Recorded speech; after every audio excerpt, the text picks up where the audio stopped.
Good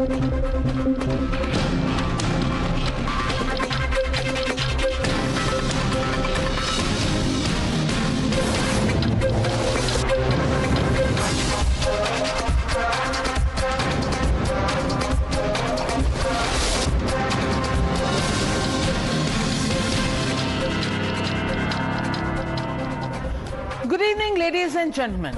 Forging a special connect with the Indian diaspora and bowling world leaders over with his charisma has been the highlight of Prime Minister Narendra Modi's whirlwind tour of 3 nations. The pictures that have emerged till now speak for themselves and speak more powerfully than words ever can. The Prime Minister's recent global tour is not just a reminder of his deft diplomacy, but also his popularity. The images that you see are not of a nation in isolation, but of a leader who is held inspirational even by his counterparts who are eager to rub shoulders with Prime Minister Modi, showing India's rising stature as a global power player.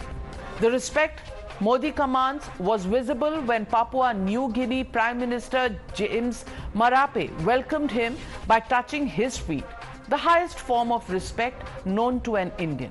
The island nation that doesn't give a ceremonial welcome to any leader after sunset broke its tradition for Modi. US President Joe Biden hailed Prime Minister Modi as a beacon of democracy, asserting that he has proven that democracies matter and can deliver. But, ladies and gentlemen, back home in India, the war cry of opposition has always been that democracy is in danger after Modi Sarkar came to power in 2014. From labeling the construction of the new Parliament House as a vanity project to finding faults with the national emblem installed on top of the Parliament building to alleging Prime Minister Modi was building a castle while the nation was battling COVID, the opposition never refrained from nitpicking. Rahul Gandhi, during his recent London trip, made this his clarion call that democracy was virtually dead in India. While the world was praising India's might, Congress Member of Parliament Jairam Ramesh shared a 12-second clip to attack the Prime Minister, saying that there was nobody to give a hug to the Prime Minister during the group photograph of G7 leaders. What they conveniently forget is Biden was walking up to the Prime Minister during the G7 meet to give him a warm hug. Rishi Sunak's warm embrace to the Prime Minister Modi are all visuals that are available, but obviously only to those who actually want to see them, look at them. The point really here is that the Congress is also seething over the inauguration of the new building, our temple of democracy, of the new Parliament House. With the Prime Minister set to inaugurate this new Parliament building on the 28th of May, the Congress now says it's an insult to the President of India and that the office of the first citizen was being reduced to tokenism under the BJP government. Listen in to Anand Sharma, senior leader of the Congress party. तो ये संवैधानिक रूप में उचित नहीं है कि राष्ट्रपति को इतने बड़े फैसले से बाहर रखा जाए। दुर्भाग्य की बात है कि पूर्व राष्ट्रपति रामनाथ कोविंद जी को वो सब अवसर नहीं मिला, सम्मान मिलना चाहिए। अब वो नींव पत्थर रखा गया, उसमें नहीं बुलाए, हालांकि रखना उनको चाहिए था। अब उद्घाटन हो रहा है, उसमें भी नहीं।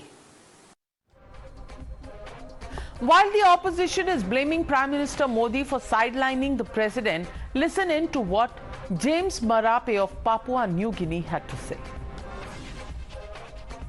We need a big third voice to be active for the small island nations at G20, at G7. We appreciate your presence with us at FIBIC. You are the voice that can offer our issues at the highest as advanced economies discuss on matters relating to economy, commerce, trade, and geopolitics. For us, we want this moment of the FIBIC platform for India to be the strong voice and advocate of the challenges we go through. We are victims of global power play. We want you to be an advocate for us as you sit in those meetings and continue to fight for the rights of small emerging nations and emerging economies. Given support by you, the leader of the Global South, and I put to you as the leader of the third realm, the third group, the third block of nations that must emerge.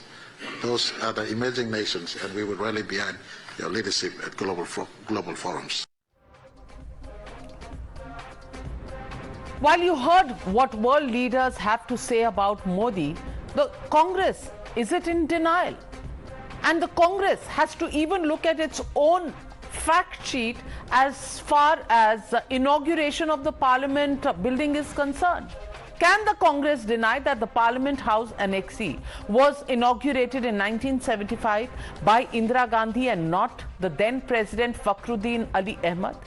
Can they deny that Rajiv Gandhi laid the foundation stone for the Parliament Library building in 1987 instead of the then President R. Venkatraman?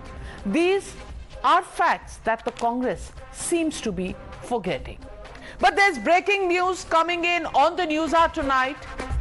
According to information available, the President was contacted for the inauguration of the new Parliament House.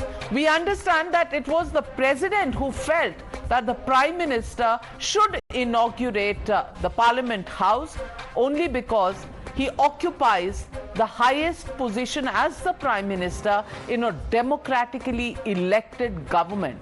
And this was the highest office of the democracy, which was an expression of the will of the people. That is the breaking news coming in, and that is information that we are just getting from our sources. So, what will the Congress do now? And that is the legitimate question that we want to ask on the News Hour tonight. Not only forgetting its own precedents, the Congress today needs to answer why the world is praising Indian democracy, but the opposition is doubting Loktantra within the country. That's the question, and that's the debate coming up on the other side. You're watching the News Hour at 9. Debate number 1 on Times Now, Super Prime Time.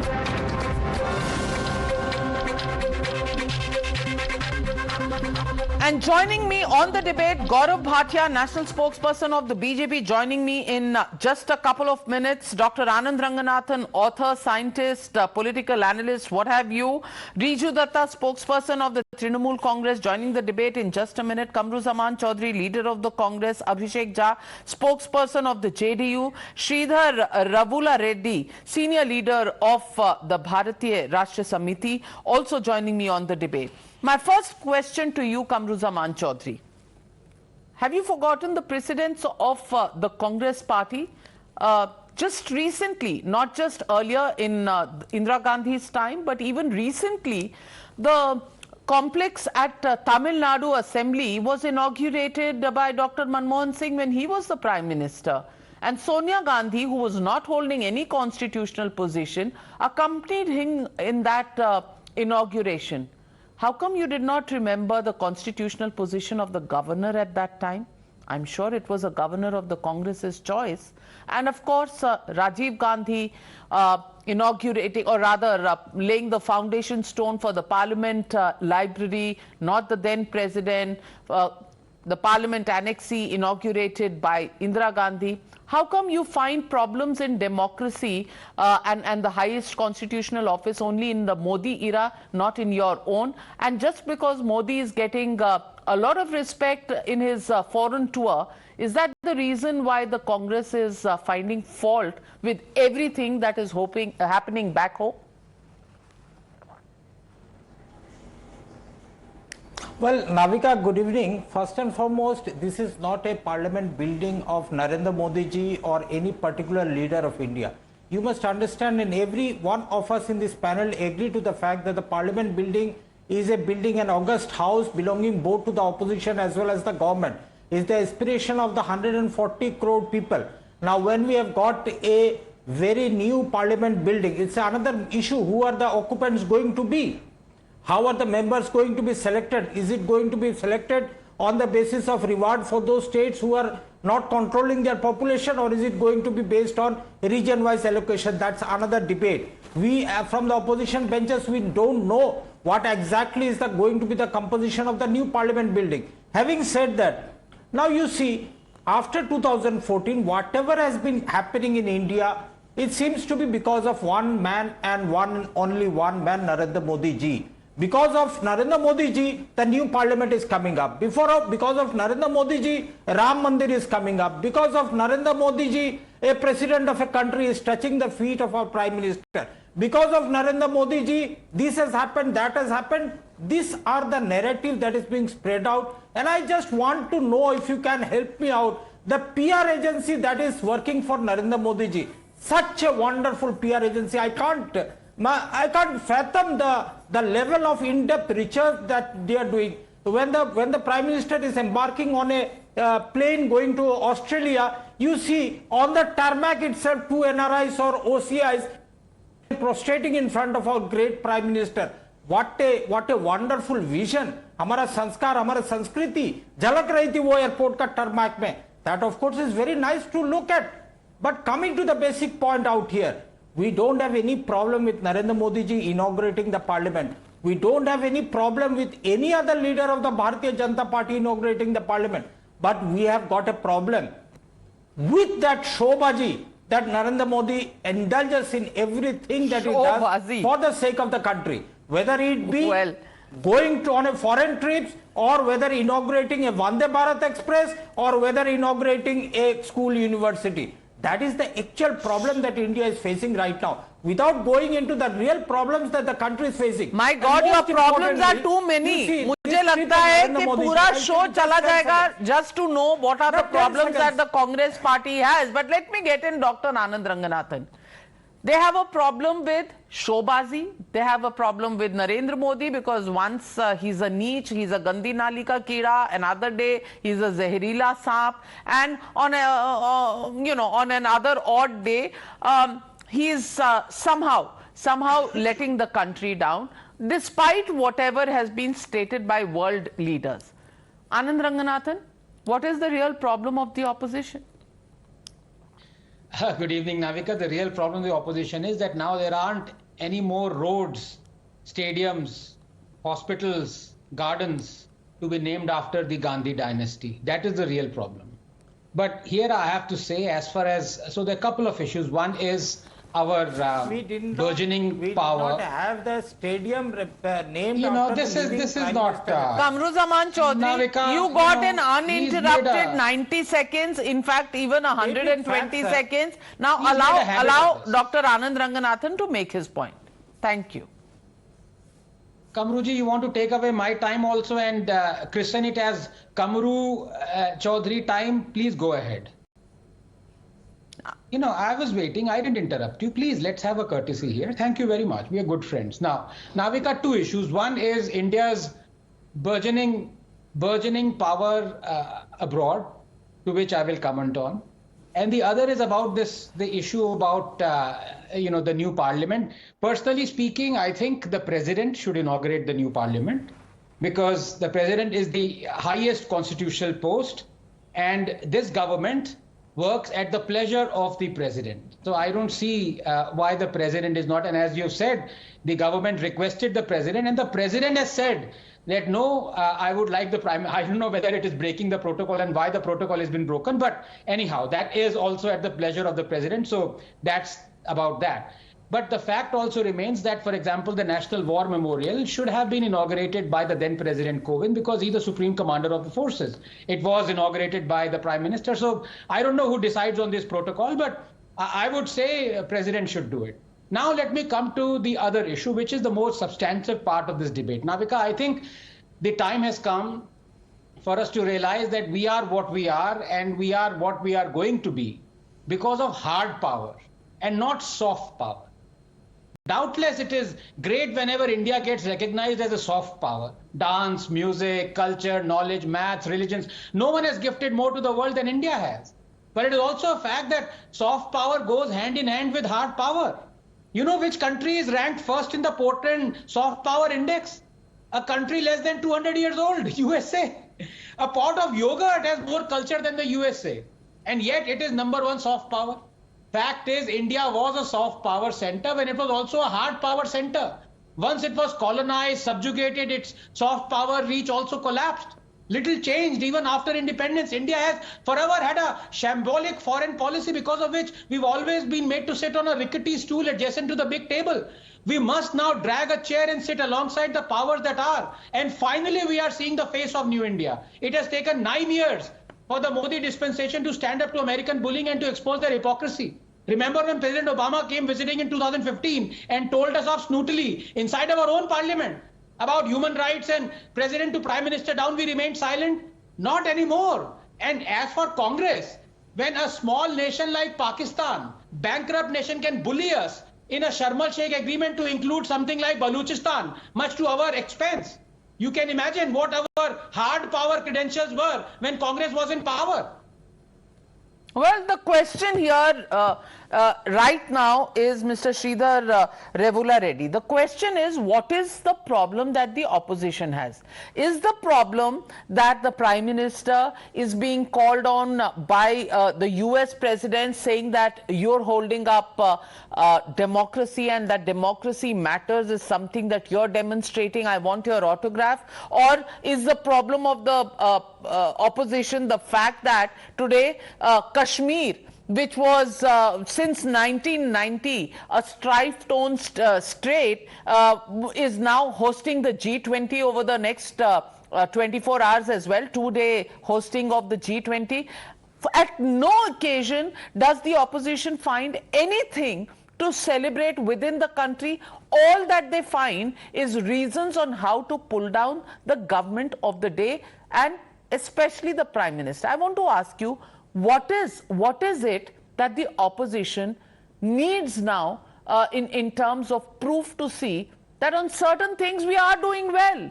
Where is the problem?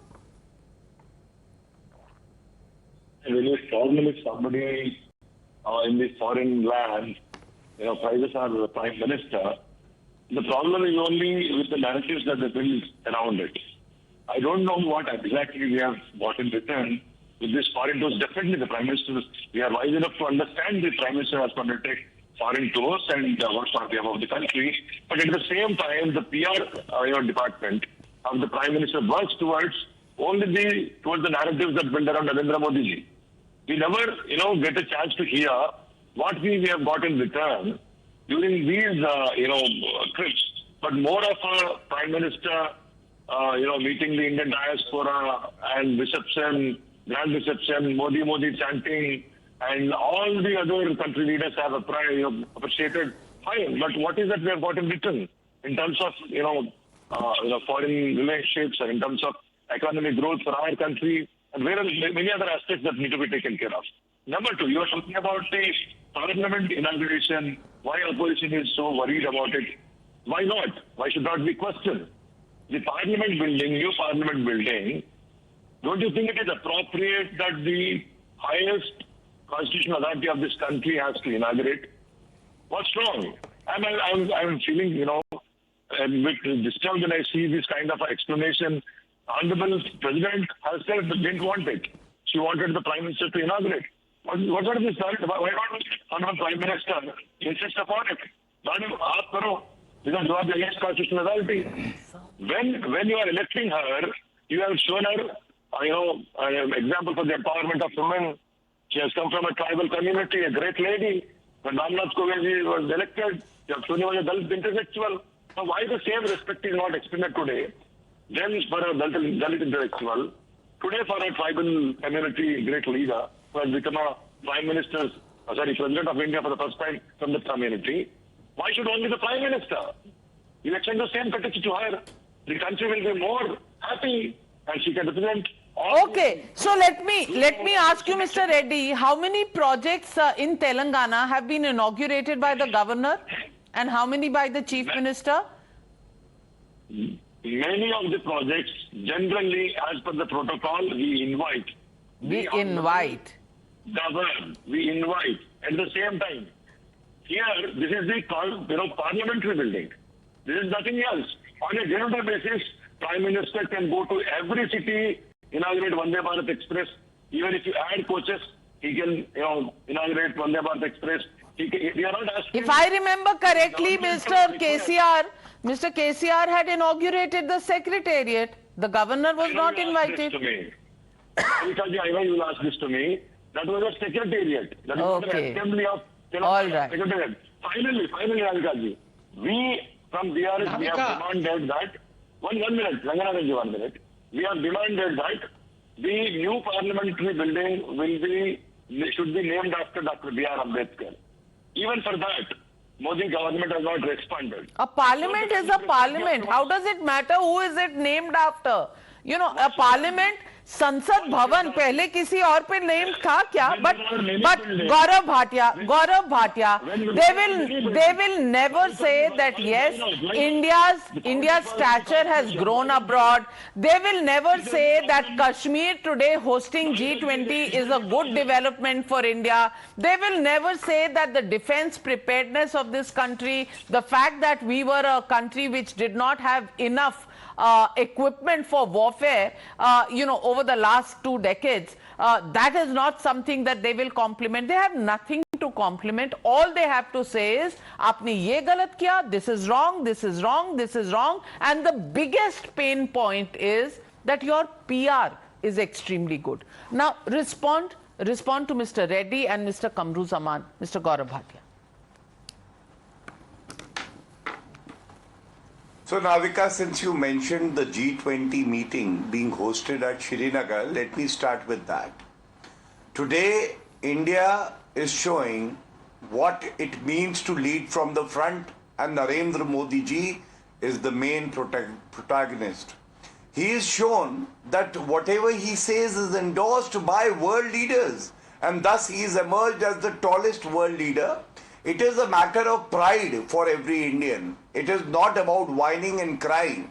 And I must say that when we host the G20 meeting at Srinagar, who has a problem? Pakistan has a problem, China has a problem, and the Congress party and the opposition has a problem. You know why? Because they can't see that India is doing so well and is leading from the front.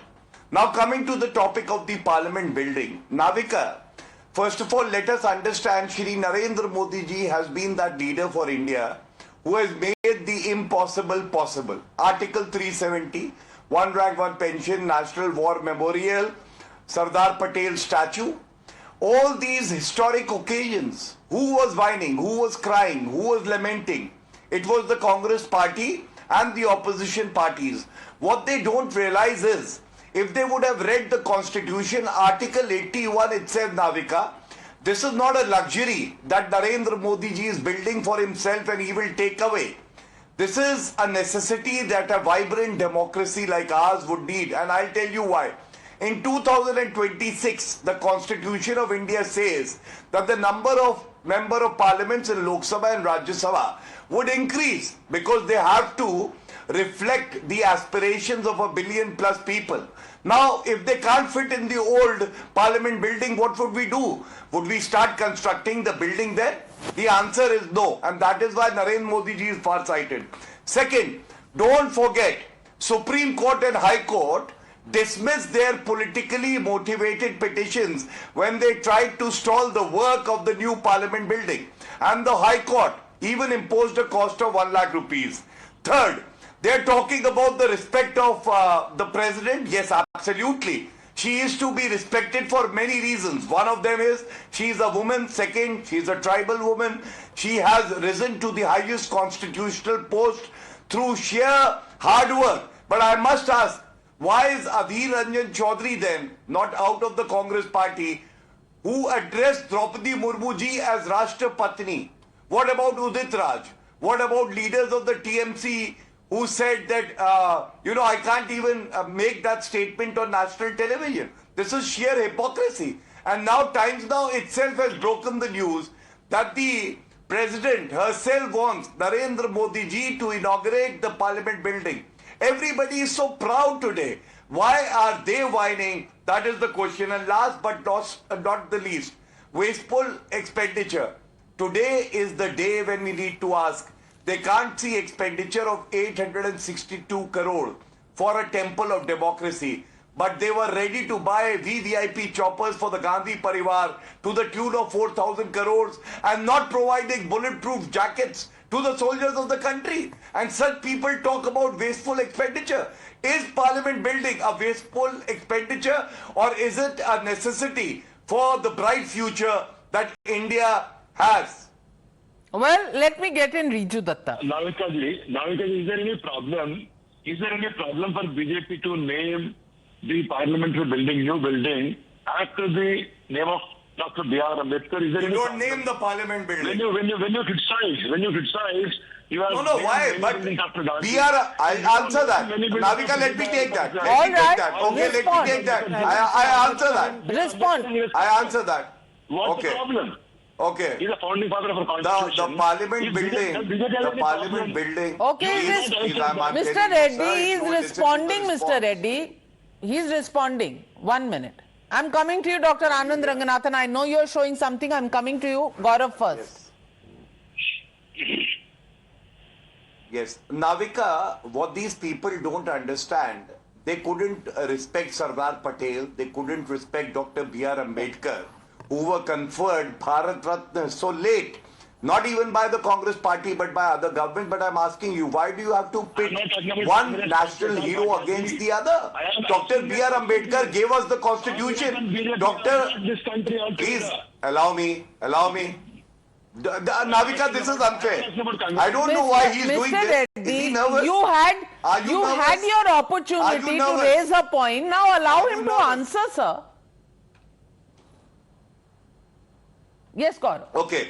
So Navika, we need to understand Dr. Bhimrao Ambedkar gave us the constitution. Sardar Patel ji unified India by ensuring 565 princely states are merged into one. Then Mahatma Gandhi, we all know he's the father of the nation. Netaji Subhash Chandra Bose, now we see his statue on Kartavya Path. The point is, why can't we respect everyone? Because this building is an embodiment of the contribution made by all these giants. But they want to start this cheap, petty, divisive politics by pitting one national hero against the other. And this is what we are fighting against. Everyone needs to be respected. Well, let me get in Riju Datta. Mr. Reddy, this debate is only not between you and Mr. Gaurav Bhatia. There are other political parties present on the panel. Allow them to have their say. Riju Datta. You promised me. What is the... Yeah, I promised you, Anand. I'm coming to you. Just a minute. But Riju Datta. There's a beautiful picture he's showing of our secretariat. Newly inaugurated secretariat of Dr. B.R. Ambedkar. Mr. Reddy, I don't know what's happened to you. You are normally a very disciplined guest, but today I don't know why you are so agitated. Just control your agitation. I'm coming to you. Bengal also has a right to speak. So let me go to the Trinamool Congress panelist, Mr. Riju Datta. Mr. Riju Datta, my question is simply this, that we are raising questions of why should the parliament not be named after B.R. Ambedkar?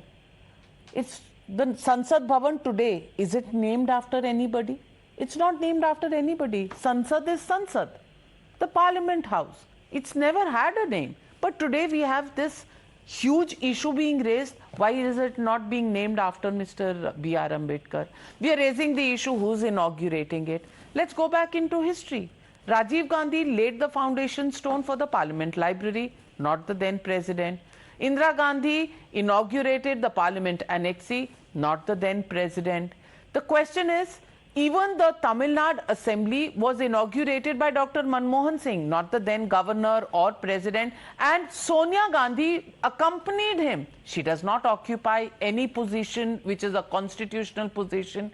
Why is this entire bogey being raised on the Parliament House here? Is it just to distract attention away from two big developments? One, that the Prime Minister is being honored abroad, India is being hailed, and the Prime Minister happens to represent India at this point of time.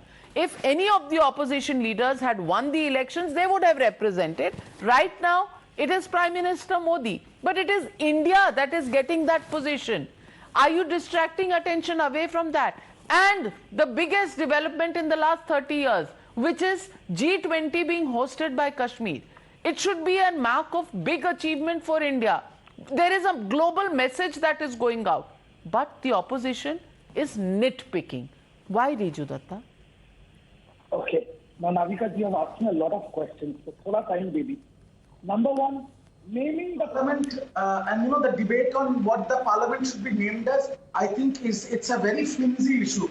It is the temple of democracy and it should not have a name in the first place. I think it is very childish of fighting over what should we name the parliament as. We have bigger issues in the country. Point number one.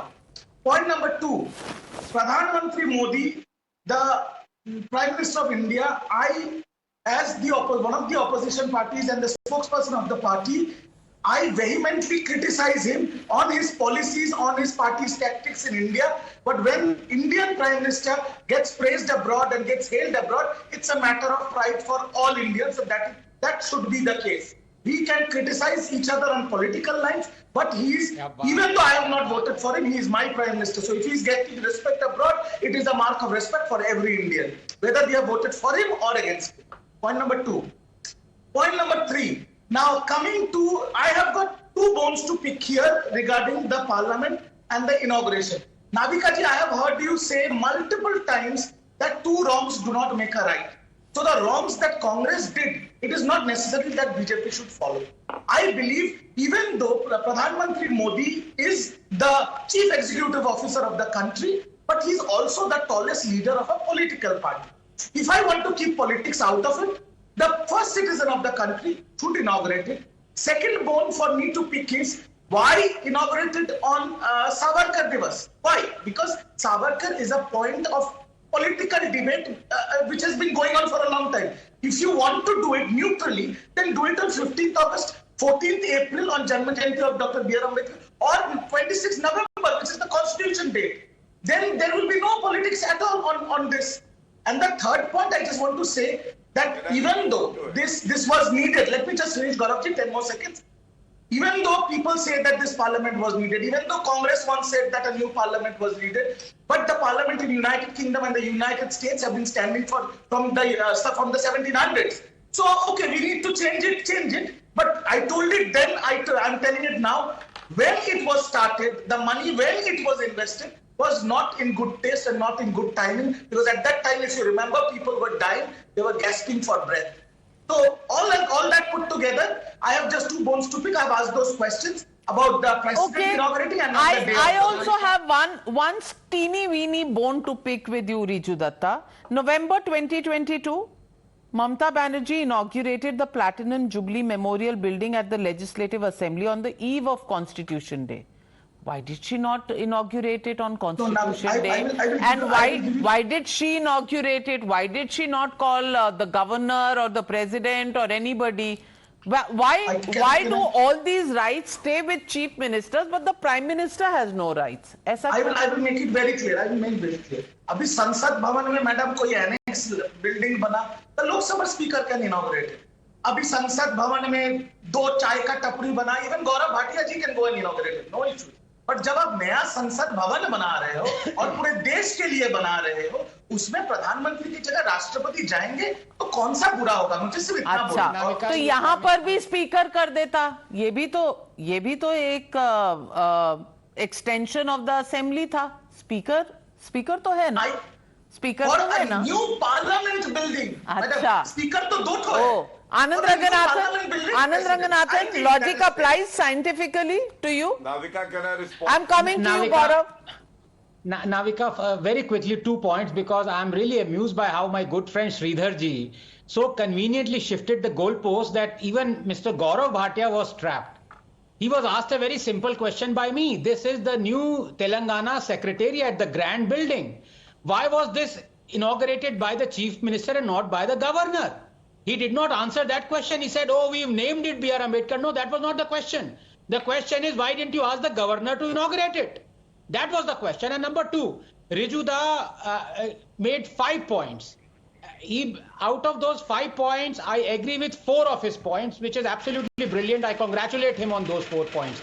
The only point I don't agree on Rujuda is that he is saying, why is the building being inaugurated on Savarkar's birthday? Well, it has not officially been said that the building is inaugurated because on 28th May, it falls on the birthday of Veer Savarkar. The fact is, there are many people whose birthday fall on 28th May. It is not that question. So I think he is technically wrong there. And even if it is inaugurated on the birthday of Veer Savarkar, why should he mind? Was he not Veer? He was a fantastic freedom fighter. Abhishek Jha, the question is, why is the opposition distracting attention away from the way India is gaining stature abroad? Why can they not digest this? And why is the parliament controversy being manufactured back home just so as to somehow cloud the two big achievements of India abroad and India in Kashmir? Navika, first of all, I would like to thank you that gave me a chance to speak after a long time. I was patiently hearing to every panelist who were making up their point. We do not have any personal grudge regarding the Prime Minister. If it is getting due respect abroad in different nations, it is like he's representing the people of India.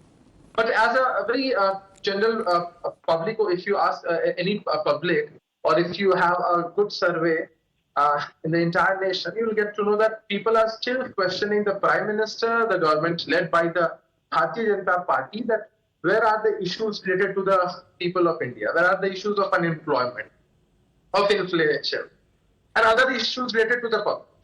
See, the Prime Minister or the Bharatiya Janata Party is least concerned about what is happening in the nation. They are least concerned about how the so-called independent agencies are working in the entire nation, but they are very busy and very overwhelmed by the responses they are getting, the Prime Minister is getting across the world. Oh, so Second because point there is, is unemployment, the Prime Minister should not travel abroad because there are other problems domestically, so the Prime Minister should not at all showcase India abroad. Gaurav Bhatia, respond to all these logical and illogical questions that are being raised. Yes. Navika, you are well aware in our tradition, whenever something auspicious is undertaken and you feel that somebody will take away the auspicious nature of the event, there is a nazar battu. Nazar battu jo hai, wo nazar nahi lagne deta hai. I am sorry to say, but the opposition parties have become like the nazar battu of Indian politics, and I'll tell you why. My friend Riju was being sarcastic, saying that Gaurav Bhatia canteen का inauguration करे. अरे canteen का inauguration भी करेंगे, खाना भी बना लेंगे, लेकिन ईमानदारी से देश को नहीं बेचेंगे, इतना मैं आपको बता सकता हूं. And look at the irony, Navika.